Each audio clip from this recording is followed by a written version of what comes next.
আসসালামু আলাইকুম। আপনারা কেমন আছেন? আশা করি সবাই ভালোই আছেন।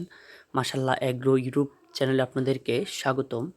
তো আজকের ভিডিওর মধ্যে আপনাদেরকে আমি আপনাদের মাঝে যে বিষয়টা নিয়ে আলোচনা করব সেটা হচ্ছে আমাদের মাশাআল্লাহ এগ্রো ফার্মের যেই গোবর থাকে মানে গোবর হয় যে বিষ্ঠাটা হয়, তো এই গোবর আমরা কি করি আজকের ভিডিওটি এই নিয়ে আপনাদের মাঝে আলোচনা করব। তো এই গোবর মূলত আমরা আগে যখন আমাদের ফার্মটি ছোটো ছিল তখন আমরা এই আপনার ছটা বলে যেটাকে ছটা ঘই এগুলা দিত আর কি। তো এখন আমরা আস্তে আস্তে আমাদের ফার্ম বড় হওয়ার কারণে এই ছটা ঘই আমরা এগুলো দেই না। এখন আমরা কি করছি, আমরা হচ্ছে আপনার বায়োগ্যাস প্লান্ট করে ফেলছি এবং এই বায়োগ্যাস প্লান্টে মূলত এই গোবরগুলো আমরা নিয়ে ভালোভাবে মিক্স করে দিলে আপনার গ্যাস হয় বা বায়োগ্যাস হয়। তো এই বায়োগ্যাস থেকে গ্যাস হয়ে এই গ্যাস দিয়ে আমরা এই আপনার রান্না করি।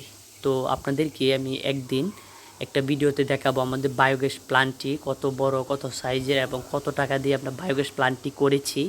বিস্তারিত এই ভিডিওতে আমি আলোচনা করব। তো আপনাদেরকে আজকে এই ভিডিওটি করার মূল উদ্দেশ্য হচ্ছে, আমাকে এক ভাই কমেন্ট করেছিল আমাদের যে মাশাআল্লাহ এগ্রো ফার্মের গোবর হয় এই গোবর দিয়ে আমরা কি করি। তো এখন বর্তমানে আমাদের মাশাআল্লাহ এগ্রো ফার্মের টোটাল 8টা গরু আছে। এই 8টা গরুর এই আপনার গাভী এবং বাছুর মিলে 8টা আছে। তো 8টার যে গোবর হয় এই গোবর আমরা বায়োগ্যাস প্লান্টে দিয়ে ভালোভাবে মিশিয়ে মূলত আমরা বায়োগ্যাস প্লান্টে দিই। এই দেখেন আপনারা, এখন 1 বুল্লা আছে, প্রতিদিন 4-5 বুল্লা 6 বুল্লা গোবর হয়।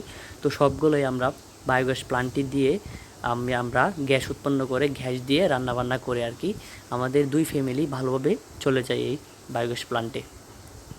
তো আপনাদের মাঝে আমি এই বায়োগ্যাস প্লান্ট কিভাবে তৈরি করছে, আমাদের এই কত দূর জায়গার মধ্যে এই প্লান্টটি হয়েছে বিস্তারিত একদিন ভিডিও নিয়ে আমি আসবো ইনশাআল্লাহ। আপনারা অবশ্যই এই ভিডিওর অপেক্ষায় থাকবেন আর অবশ্যই আমাদের এই মাশাআল্লাহ এগ্রো ইউটিউব চ্যানেলটি সাবস্ক্রাইব করবেন, পাশে থাকা বেল আইকনটি প্রেস করে রাখবেন, লাইক করবেন, শেয়ার করবেন, কমেন্টস করবেন।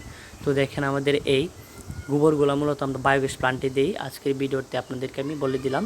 তো আজকের ভিডিওটি দেখে আপনাদের অবশ্যই ভালো লেগেছে। তো সবাইকে ধন্যবাদ।